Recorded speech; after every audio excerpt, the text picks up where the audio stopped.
Hi, and welcome to another set of questions from the community. And the first general point is the dreaded words COVID and Brexit. And people have asked, should we just mention it in passing? I think the examiners have been studiously avoiding it by using the phrase economic downturn as a coverall to what's been happening.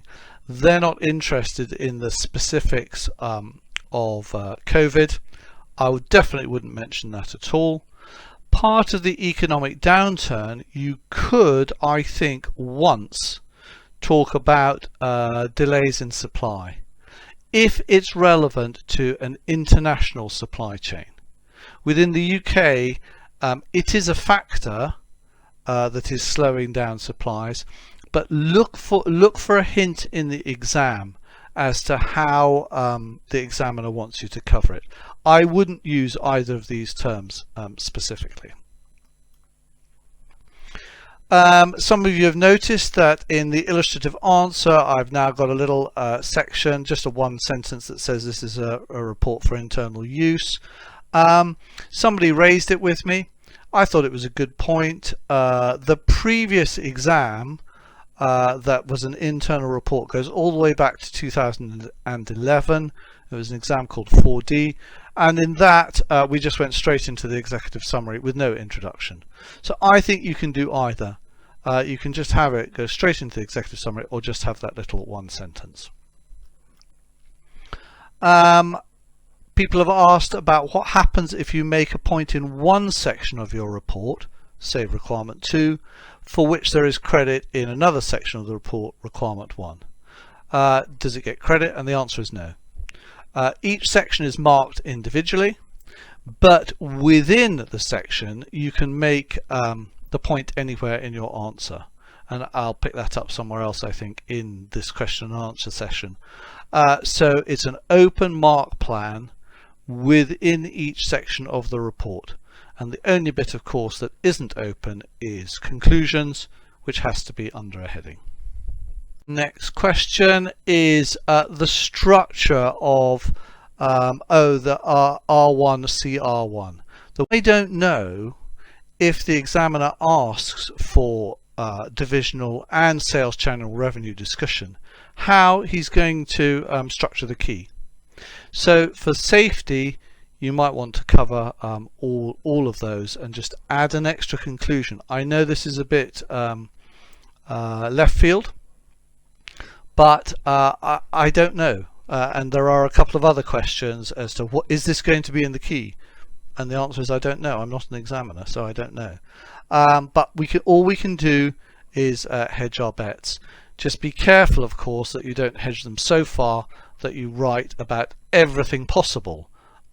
Because that's a sure way to fail, because you'll run out of time. Next question, somebody has asked me, what is I think the question was, what is an uncommercial recommendation? And I could be facetious and say a recommendation, anything that is not commercial is uncommercial. But so I would suggest recommendations that are impractical, that HP would just never do, that are just it would cost so much money to do it, it would take so much time, or it could be just completely too general. You know, check everything, for example, or you know, these sorts of things. Just non-specific market research is not a commercial recommendation. You've got to be doing it about something. So that's what I mean. If your recommendation is practical and specific and relevant to their point at hand, then almost by definition it will be commercial.